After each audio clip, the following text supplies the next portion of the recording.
Meet Sister Mary Behringer, our prioress in the U.S. Jamaica community.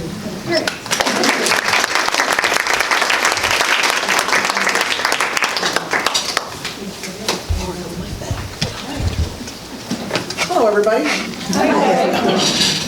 As Margaret had said earlier, I'm the sub for Sister Mary Therese, and I can't fill her shoes, but I will do what I can. I spoke with her the other day, and she is doing much better, but still recuperating in the Philippines from a very nasty fall. So today we're going to be talking about the congregation of the Servants of Mary, London Cuves, and that's our particular congregation. If you remember, Father John Fontana spoke about the Order of Servants of Mary, which began with the friars and then has since expanded.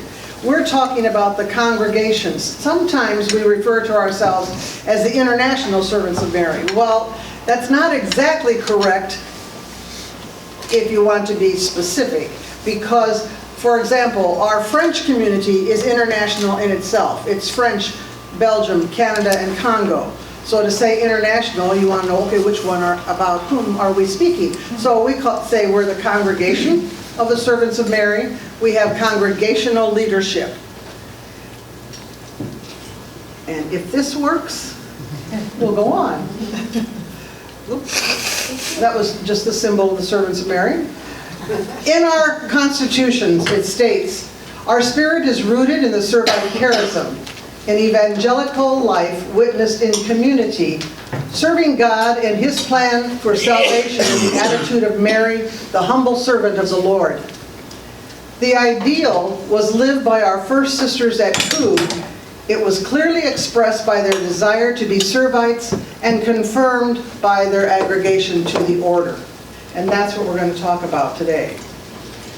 The 7 founders, as you remember, were the 7 merchants of Florence that had a great desire to serve Our Lady and to live prayerful lives. They went to Monte Scenario for a time of discernment, and through their prayer determined that they were not meant to be a mendicant, or a monastic order. They were meant to be apostolic. So they went back down the mountain and served the people as they had been doing before.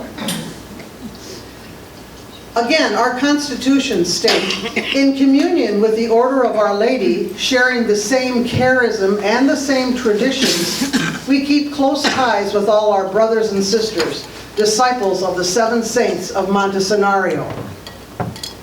So the 7 founders were our founders, obviously. They are the ones that set the tone for us of who we were and how we would work with the charism of serving as Mary did and being compassionate as Jesus and as modeled through Mary. But we have a number of groups of servants of Mary. I'm not sure if you can quite see this. We have the friars. They were the first, obviously. Then various congregations of sisters. Over here where it says SSI, those are the Servite Secular Institutes, which are very prominent in European countries, as are the Third Order Servites that you see up there. And then Associates is a title that we use, and Lisa did a wonderful presentation on that a couple weeks ago. Other countries use the term associates, or they have some other names, our companions, or etc., but it's all the same thing. Lay people who want to have a connection with the servants of Mary.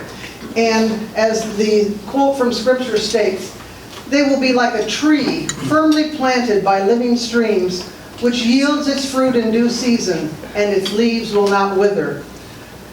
A long time ago, we likened ourselves to a tree when we were talking about the history of the community. I believe it was back around the time of our 100th anniversary. And since then, we've continued that metaphor. And Father John used the same thing. We are like a tree with many different branches. The origins of our congregation go back to a small group of young women gathered together in Cuves, France. In the year 1840, a young pastor by the name of Father Nicolas Chanton wanted to open a school to teach and meet the needs of the young women in the area around Cuves. Among them was a woman by the name of Barbe Marie Guillot. She was known as Marie. She was the acknowledged leader of the group. She was giving it its spiritual stability, its organization, and guidance. She was an excellent scholar for her time, one of the top students of her own class at the time, and was received the degree to be a teacher, and they were quite surprised at how well she did and how quickly she was able to earn that degree because of her abilities to do that. This is our famous picture of the entrance to the chapel at Cuves. And this is actually taken from a painting that was done. But the chapel at Cuves is still there. It's very important to us because Marie Guillot is buried in the chapel. That is what's left of what was called the Hermitage. Now there were other buildings around at the time, but the Hermitage was what was first purchased, and that was the beginnings of the school and the dormitories for the students that lived there, and also for the sisters. Then there were other buildings added, and this was in an area near the chapel. The property is no longer belongs to the French community. They have sold it, but the chapel is being maintained. In town, and this is a booming metropolis. You can blink as you drive by it. Anyway, in town near the church, the parish church, there is this statue, and you might be able to see it says, Mater Dolorosa ora pro nobis, Our Lady of Sorrows, pray for us. And these are the servants of Mary who were buried there before, obviously before the sisters left. Anyway, these were sisters who were part of the first group of sisters that joined Marie. By 1844, 4 years after the school started, it had grown, the school, by leaps and bounds actually.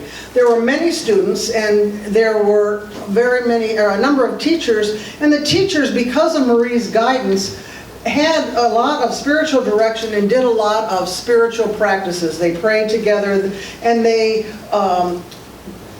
taught the students those prayers, and many of them also prayed together with them. They were very interested in becoming a religious community. I had to smile, though, when I was reading some of the booklets, because it talked about how the bishop was a little bit reluctant about granting them that. And one of the reasons why was, well, they had some financial difficulties, but who didn't? And Marie was doing her best to overcome those difficulties. But the women were not quite getting along. They had different views and they had different influences. And he wasn't sure he wanted to do it. It's kind of like, I don't think that's changed overall. Excuse me, Mom. But when I celebrated my 25th Jubilee, my mother said, you know, Mary, I never doubted that you had a vocation. I do have one question. And I was surprised, and I said, what was that? And she said, how do you live with all those women? And I said, I don't know, Mom, but how do you live with all those 8 kids? It was the same thing, everybody had difficulty. Anyway, the bishop was pleased with how they worked together and overcame a lot of their difficulties and granted permission for them to become a religious community. On June 10th, in 1845, Marie and the others received the habit of what they called themselves the Sisters of Calvary. They were consecrated to Our Lady of the Seven Dolours, and we commemorate that day now. That's what Dies Congregationes is all about, the first day that they actually became a community and received a habit. The bishop was the one who declared how the novices would be trained, and he determined that they would be trained using the same rule that the Servites used, hence the connection that drew them toward the Servites, besides the fact that they had a great devotion to Our Lady of Sorrows. In May of 1846, when Marie was only 25, she was responsible for training 10 postulants, for teaching the students in the school and being the administrator of the school, and dealing with all the crises that were going on with regard to finances or other people trying to start communities and taking some of their sisters. It's quite a tangled thing as you read it. Anyway, All of these things took its toll on her, and she contracted tuberculosis. And on June 26, in 1849, at the age of 28, she died. But she certainly lived a full life prior to that. After the death of their superior, and due to reasons of, a revolution was occurring in France at the time, in 1848, the sisters then moved to London. They were a small group, and they decided to send a group out to London. They sent a couple, and then about a year later, the rest of them went over there. And when they were there, they lived an extremely austere life. When you read about the poverty that they endured, it's absolutely amazing. We know nothing of that. They provided classes for the poorest of the poor, many of whom were Irish immigrant children there. The sisters knew no English. They were trying to learn it from the Irish and had a very difficult time understanding their, with names like Shaughnessy and Hogan and all of those kind of things. So they used to listen to the kids and then say, oh, you must say it like that, Anyway, they worked in what was called the ragged schools. Again, they were the poorest of the poor who attended those schools. This is a drawing of a ragged school in Dunn's Passage. They really just had an open space, and hundreds of students came into them. What they were doing was, besides trying to educate the children, they were also teaching them about the Catholic faith, because that was something the sisters knew. They could teach them the hymns, they could teach them the prayers, they could prepare them for the sacraments, they could have liturgy with them, with the chaplain that worked with them, and they also tried to educate them. And they did their best to educate them. As I said, they learned from the students and also taught the students. They also lived like the students in great poverty. They barely had money to pay their rent. They barely had money to eat. The children always came first. Sometimes the sisters would have a bowl of rice for the day, and that was it. They talk about where the sisters lived. Their furniture consisted of one chair, a straight back chair. And they took turns eating, and they knelt down in front of the chair and used the seat of the chair as their table. We know nothing of poverty like that. Compulsory classes weren't the norm at the time. It wasn't a set school calendar like our government sets today.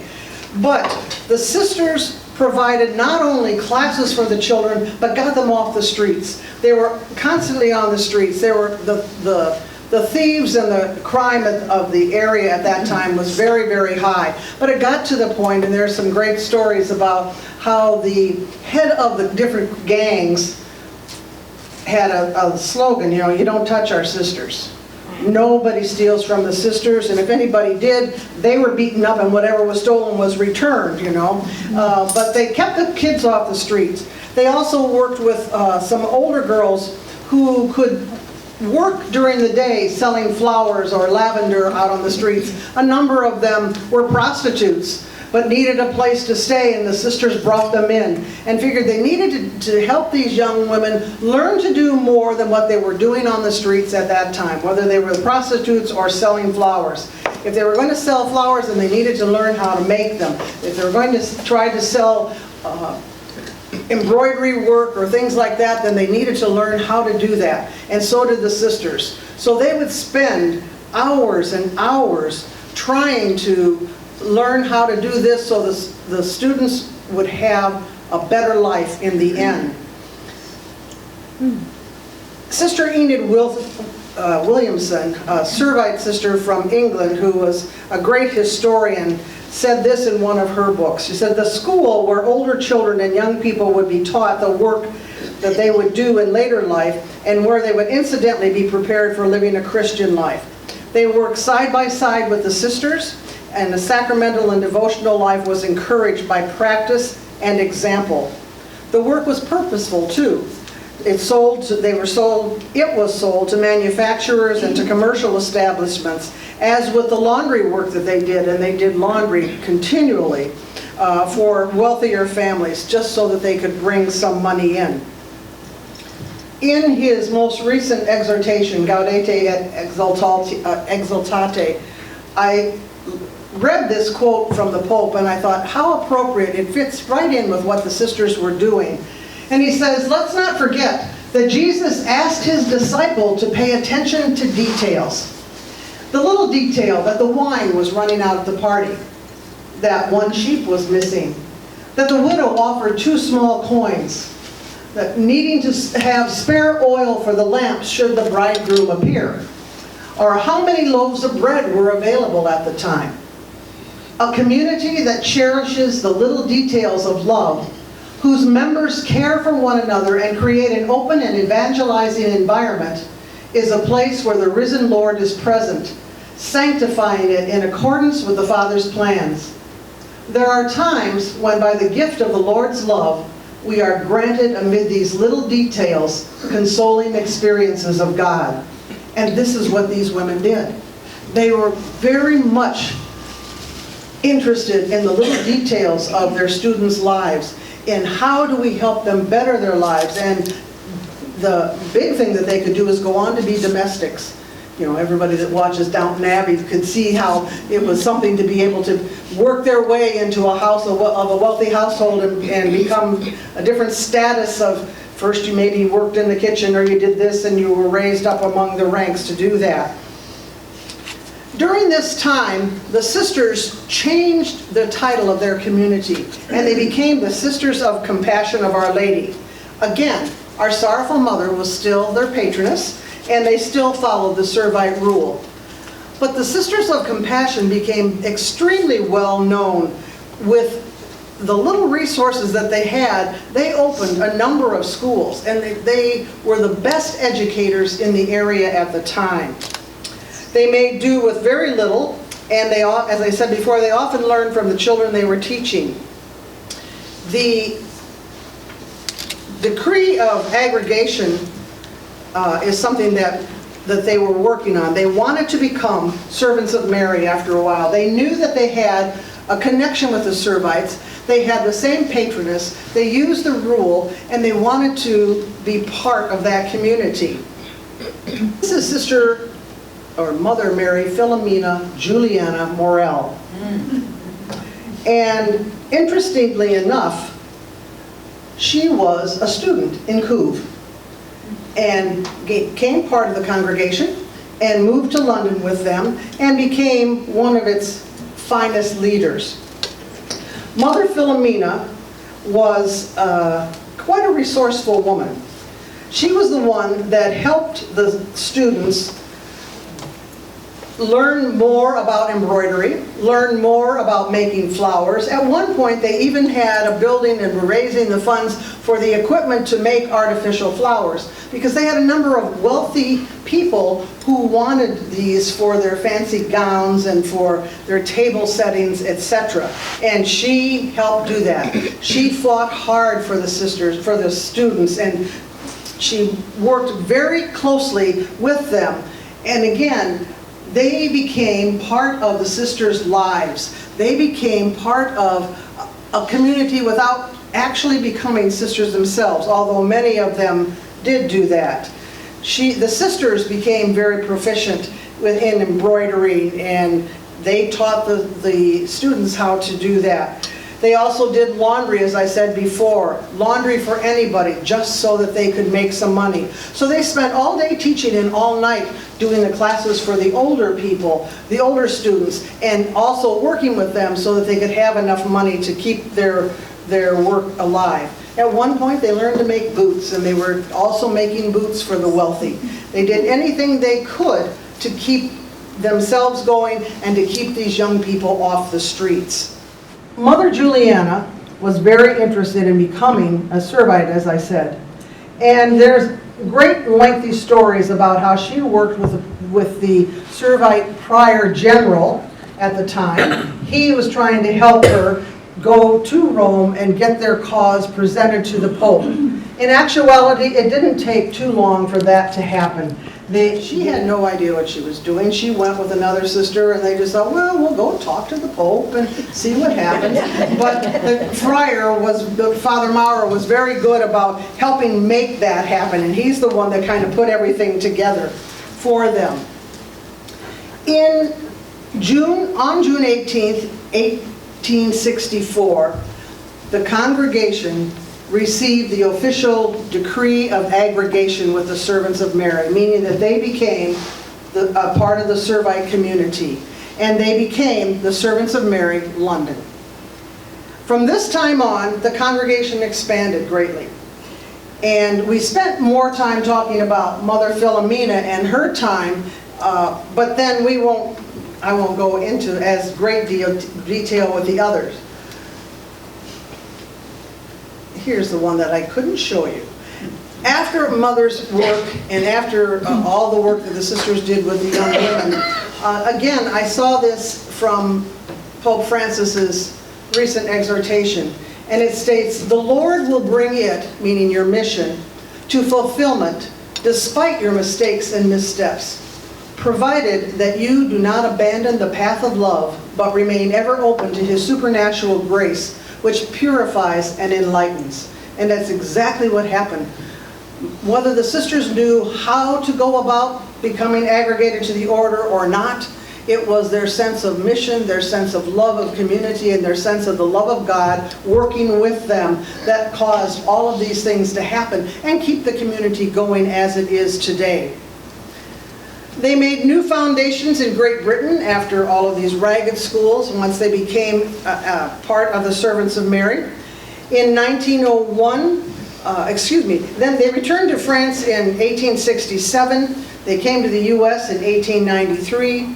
In 1901, they had to leave France, but then they went to Belgium. That's how we got established in Belgium. They eventually came back to France. In 1952, members of the congregation settled in Jamaica, and sisters from all around the congregation have had their time serving with our Jamaican sisters. In 1953, the sisters from France expanded their provinces to include Canada. Again, in 1990, the French province established a community in Zaire, which is now known as the Democratic Republic of Congo. I'm mentioning provinces. As our Constitution summarized, this is what happened as time went on. In 1939, the congregation determined that there will be 3 provinces in our particular congregation. And they were created to be the American province, the English province, and the Franco-Belgian province. And that later became the France, Belgium, Canada, Congo, or as we say, the FBCC. Again, because they are international, we speak about congregational and as opposed to international. Then, 2 small congregations were aggregated to our congregation, one into the Franco-Belgian province in 1962, and the other into the English province in 1967. In 1974, an independent Servite group, which had sprung from a foundation made by the Servants of Mary London in Austria-Hungary back in 1894, rejoined the congregation and became a region in 1982. And this is our group of Austrian sisters, and we still have 5 sisters there in Austria. A very spry group, the youngest being 85. Little Sister Magdalena, nothing gets by her. In that same year, Jamaica became a region. And a year ago, that Jamaican community became linked to our community, so we are officially called the U.S. Jamaica community at this time. In 1995, there was a union between the Diocesan Congregation of Sisters Servants of Mary in Joliemont, Belgium, and they became one with our congregation. They became aggregated into our congregation. Then, in a general chapter in 2009, the congregation mandated that the Prioress General, who at that time was the brand new Mary Therese Connor, and her council were to research, in consultation with all of the sisters of the congregation, the possibilities for changing our government structure. And over the course of 4 years, the congregation took part in this discussion and discernment, and the council and the extended council of the provincials spent a great deal of time devising a plan for the new government structure. In 2014, the general chapter unanimously voted to accept the new structure of governance. That was part 1 of the chapter. In part 2 of the chapter, the following summer in 2015, after a year of experimenting, amendments to the Articles of the Constitution were approved, and the new structure was accepted and adopted by the congregation. It wasn't until February 17th in 2016 that the new Articles of the Constitution that were related to these new structures were approved by the Holy See in Rome. This is what the whole process included. Back in 1939, when we had the 3 provinces, and they continued to be that way until this structural change. Now, provinces no longer officially existed. The US, UK, and FBCC are communities, not provinces. The leadership structure changed. The international priorists, the international counselors from US, UK, and FBCC, each of whom were designated to be prioresses in their respective communities, was now the norm. And then not long after that we said, no, that's not going to work. We need to say the congregational priorists and the congregational counselors. So what happened is provincials no longer existed. And the reason for that is the size of the community became such that we didn't have enough people necessarily to do 2 levels of government. The provincial government here on our local level, or France's level, or the UK level, and then another level of government. We didn't have enough people that would continue that. So what we did was we changed, because of canon law that says a provincial cannot hold 2 offices, we said there will no longer be provinces, therefore there will no longer be provincials. So the people who were elected, myself included, were elected as international or congregational counselors to work with the congregational prioress, Mary Therese. The first thing that she did was say, I delegate you, or I designate one of your duties to be the prioress for the various countries. So that way we fulfilled canon law, and we still had someone over our country who actually had lived in the country and knew about the country. It wasn't a total stranger working with us. The communities, as we know, can hold assemblies, and we're having a big assembly this summer. And this one happens to be a congregational assembly. But we can hold assemblies, but because we're no longer provinces, we no longer have chapters. And chapter is the governing body. So we work through the congregation. And this has been a little bit of a challenge, but it's also, it's fun to watch because it's growing. We're understanding more who we are, and we're not just the US. And as great as we are, we're bigger than us. And that's what this is helping us do. You know, transitions can be burdensome, but for some even they're very difficult. But the reality is that with the age and number of our members, we had to do something. And these are what we're doing to meet the current needs of our community today and our congregation today. The great thing is that while all of this is happening, we are ensuring that the mission and charism of the congregation is not only maintained but promulgated, just like our sisters did before.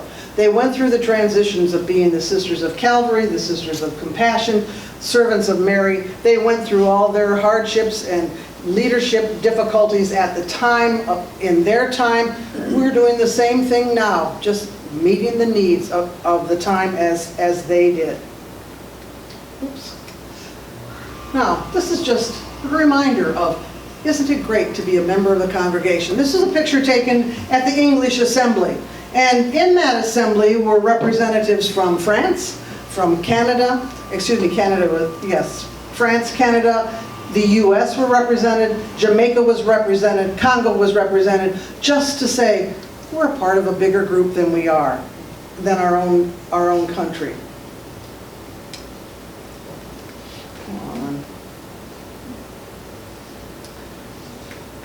Okay, you can guess the who's who up there while I try. There we go. We had, let me skip the picture. Let's see. This was a group that was at Monte Scenario last summer. And the sisters from the Congo who were going to make their vows were there for a retreat. The Congregational Council joined them and made retreat with them, And then sisters from other countries also came and joined us. Again, just to show the difference in cultures and getting to know each other and how we are all servants of Mary. This is a cute picture. This is sisters from the Congo holding up their Marian High School socks. Mary Higgins wanted to send something to them and gave them each a pair of socks. Now it was 105 over there at the time. But as you can see, and these sisters are from the Congo, they have to be used to the heat, but they're all wearing sweaters as if it were freezing, and they all wore the socks to bed, so they thoroughly enjoyed them. Oh, there's another great picture of them doing their music for us. This one, I love this picture. This is the first time this Congolese sister has been out of the Congo, and she had no idea what an ice cream cone was.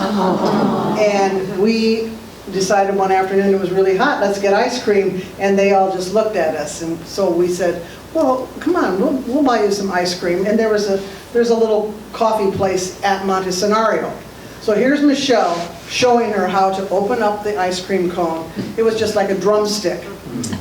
And they loved them once they figured out what they were and how to eat them. But it's that whole sense of sharing culture and just getting to know each other as human beings and not just say, oh yeah, we have some sisters over here someplace. There is a group of illustrious ladies, Mary Therese and her council, and we were asked, we look very serious, don't we? We were asked to sing at the French Jubilee celebration, and also one of the sisters from the Congo professed her vows that day, and we were singing Ubi Caritas for that group. This is a group of the Congolese sisters who were present at the assembly. There was part of this included a French assembly. This was months after the English assembly. And that was a French priest who was with us, and the sisters in their Sunday best. They all have the same, they call it their habit. And, you know, we don't have to think of, well, you know, they're the sisters from the Congo. They probably don't have the same wherewithal that we do. But, you know, we have one that's just months away from becoming a medical doctor. She just finishing up her degree. We have one over in France right now who is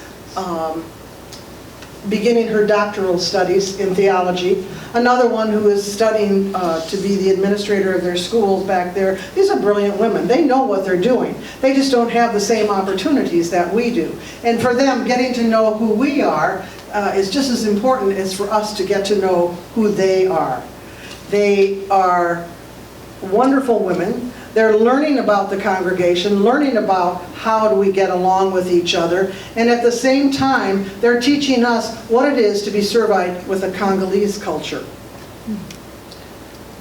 Again, Pope Francis states, nor does history vanish. Prayer, because it is nourished by the gift of God, present and at work in our lives, must always be marked by remembrance. The memory of God's works is central to the experience of the covenant between God and His people. God wished to enter history, and so our prayer is interwoven with memories. We think back not only on His revealed word, but also on our own lives, the lives of others, and all that the Lord has done in His church. Think of your own history when you pray, and there you will find much mercy. This will also increase your awareness that the Lord is ever mindful of you. He never forgets you. So when we think about our history, whether it's just the history of our 125 years in the United States, our 100 years in Omaha, our history personally as a servant of Mary, your family histories, we need to know that the memories are very important. The memories hold the kernels of the love of God and how God has acted in our lives. Sometimes those were good experiences, sometimes they were very challenging and very difficult experiences. But, as it says, He never forgets us. God is always mindful of who we are and what we do. The same has been true for our congregation. God has been with us this entire time. way back from Marie Guillot and the challenges that those young women met in the small town of Cuves to today, and who we are, and the whole aspect of what our congregation is becoming today. We look at how many people we have, and say, we don't have very many people anymore. No, we don't. But we never were very large. So we're not that different than the group that started off. It was only 4 sisters that started off in Cuves, and only a little larger in London. So here we are doing the same thing. It's the work that we do under the influence of the charism that we carry and how we meet people and the needs of people. We are 167 sisters in all those countries. In France, Belgium, Canada, Congo, the UK, in Austria, in Belgium, in Jamaica, in the US. We only have 167 sisters. 67 of them live in the United States. And the majority of the United States sisters live in Omaha, and the majority of the Omaha sisters live right here in this house. It doesn't make us any better or worse than anybody else. We have novices, we have postulants, we have young professed, and we have sisters who are going to make their profession this year, and all of that is happening in the Congo, but they're us. So we don't say, oh, the Congo has vocations. We say, no, our congregation has vocations. They happen to be in the Congo at this time. That's where the church is bringing in vocations at this time. It doesn't mean that we're failures. No, it just means that's where we are at this time. And the whole sense of who we are as a congregation is how do we meet the needs of the people? How do we respond to what God is providing for us these days in what we're doing? And I'd like to end with just this one quote, if I can change it. There's a Native American blessing that says, "Give thanks for the unknown blessings already on their way." And that's what we're doing. That's what we do every day. There are many, many unknown blessings. One of our great ones is going to be the assembly this summer. What a thrilling experience. For those of you that don't know, this will be the first time in the history of the congregation that any sister who wanted to come is able to do so. It's the first time we've had a gathering like this where there weren't elected delegates, just the sisters. And it's the time where the sisters need to sit down and talk to each other and say, first of all, hi, how are you? I'm Mary, I'm from the US, and get to know each other, and saying, okay, where do we want to go? We have a rich history, we have many wonderful memories. How do we continue to merge who we are as a congregation and move forward to do the work in the church today? I think that is going to be not only exciting, but just a wonderful, wonderful God experience. So we join together and we give thanks for all the unknown blessings that will happen this summer at the assembly. Thank you very much. And I look forward to talking to you a little bit about the U.S. congregation, excuse me, the U.S. community next time. Thank you.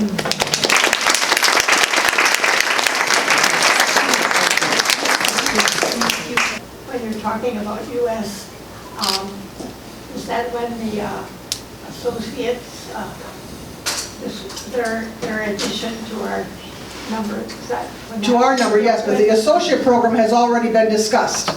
Lisa already did that. So I forgot. the schedule had been set up because of Mary Teresa's schedule.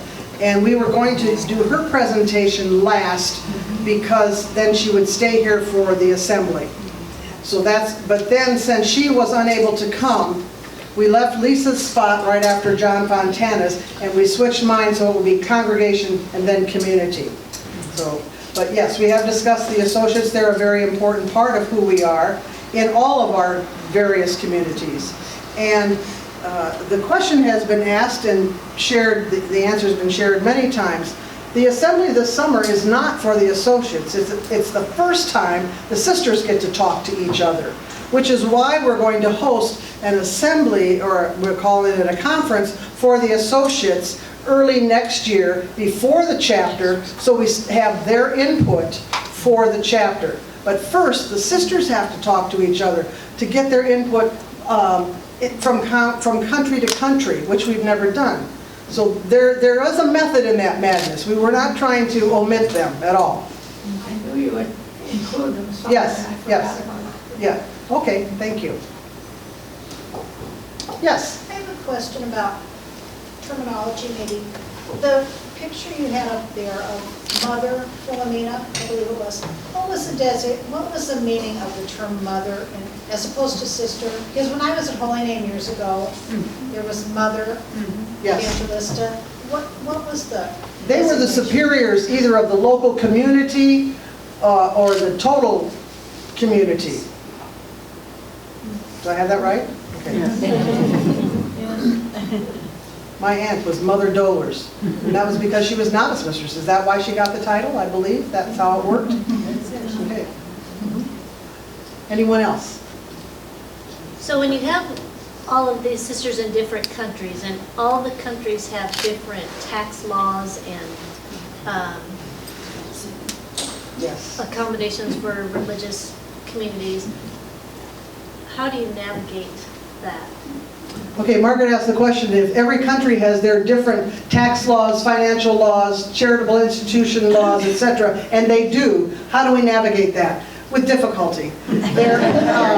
Each, what used to be province, was in charge of their own finances and the laws that pertain to their country. And now as communities, we still do the same thing. We have congregational funds that each community gives in money every year to help support the needs of the congregation, to have the council meetings and to do the various activities that we're doing. And those are overseen by a sister who is the treasurer and by our own financial advisors. And actually at this time, we're in the process of trying to work it out so that there is a central congregational funding system that meets the laws, and we have to determine of which country. How are we going to do that? It will probably be in England, but I can't say that right now, because some of the financial investments are done through Merrill Lynch here in the United States. So it's a back and forth, and it does provide some difficulty, and you're working with different currencies. Right, and just to optimize where the best Yes. situation would be interesting. And, you know, we talk about 501c3s here, non-profit organizations. Well, they talk about charitable institutes over in England, and there's a whole set of different laws for that. So that part is a little difficult. Could you talk about the International Servite Schools Network just a little bit and let them know where there are Servite schools around the world? Yes, that started a number of years ago when the sisters were saying, how can we make some connection with the students in our various schools? And I know the sister Sheila was one of the people that was in charge of that. And it's a loosely formed group that hasn't really solidified yet. What they're trying to do is make some connections. How can the students in Austria, or the students, in Australia, or the students in Villemomble in France and here connect with each other? And they've done some conferences with each other to say how, so the students get to know the culture in the different countries, but it hasn't really been solidified yet. There are hundreds of schools around the world that are run by servants of Mary. Some not connected with our congregation at all. Many, like in India, there's hundreds of them. In Africa, there are many, many schools too, but not with our particular congregation. In the United States, as you know, we only have two. Anaheim, that's the boys' school, and Marion. We had Servite High School and John Birchman's and Juliana's, and those are long gone. So there's just the two Servite schools here. So it's difficult to maintain that connection, but it's an ongoing process is all I can say right now. Lisa. Currently, a link that remains from that is Marian girls through Servite Connections Yes. are pen pals with students from Australia. And that's good. They're trying to make the connection to become pen pals with some of the students in the Congo also. The Congo hasn't totally responded with that yet, so that hasn't happened yet.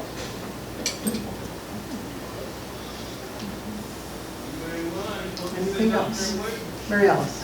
The International Union of the Schools is kind of, for me, part of this outreach that we have to the whole Servite family. Yes, yes. Men and women, and, you know, associates are included, and secular institute, where we have unions, all of those people in India, the Servites, would be part of Unifas, Yes. of which we are a part. Right. And I think that's an aspect of our history. First of all, I'd like to say, I don't know how you prepared this, Mary, and you were going to give the other, how you did what you did today, to cover all those details.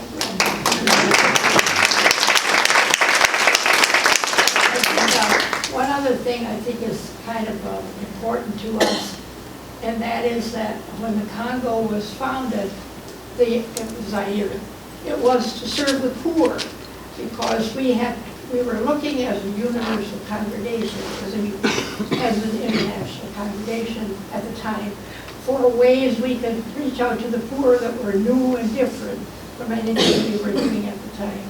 And it ended up that they first chose they would follow the fathers, in fact, and go to Zaire they were being asked for. And so we have 3 very heroic French sisters who for 30 years remained there and developed Congo.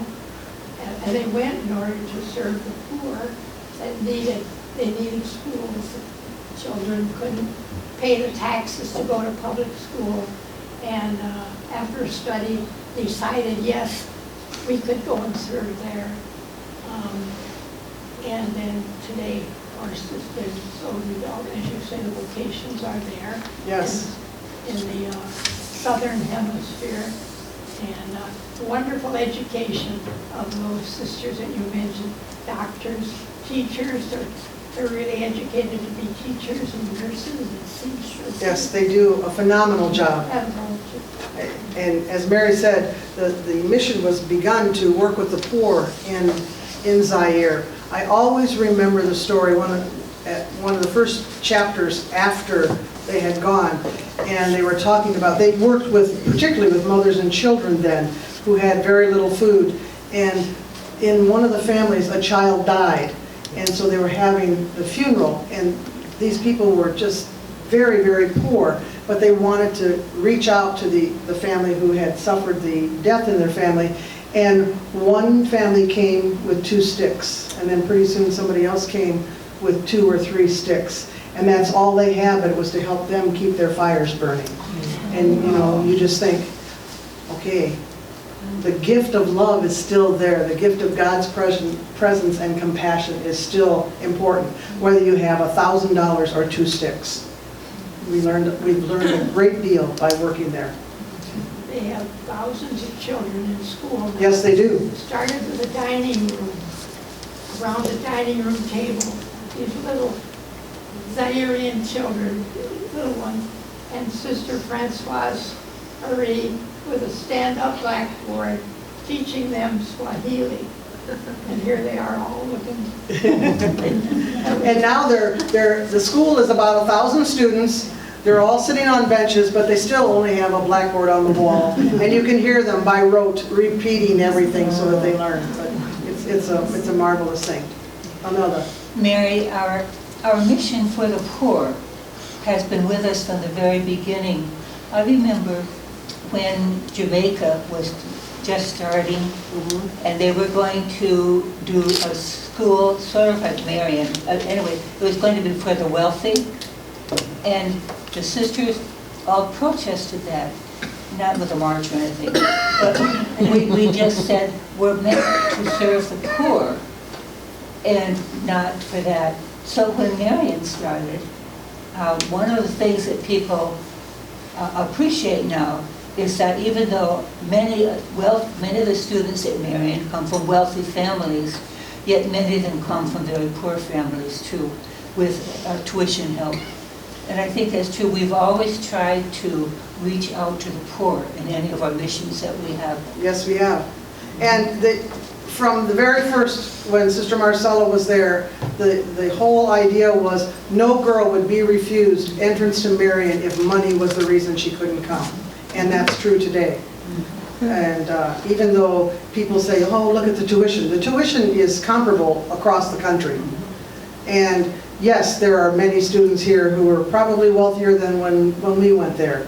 But many, many students receive scholarship money in one form or another, or do work study. So. Anything else? Well, thank you very much. I appreciate your attention.